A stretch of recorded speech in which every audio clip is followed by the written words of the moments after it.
ഏറ്റുമാനൂരിലപ്പ ഏഴകൾക്കീശ്വര ഏഴര പൊന്നാന പുറത്തെഴുന്നള്ളിവാ.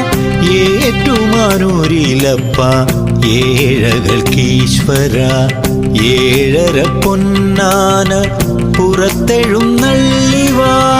തിരിയഞ്ചു തെളിയും തിരുവിളക്കൊളിയിൽ കണി കണ്ടു തൊഴുതു ഞാൻ ശംഭു മഹേശ്വര.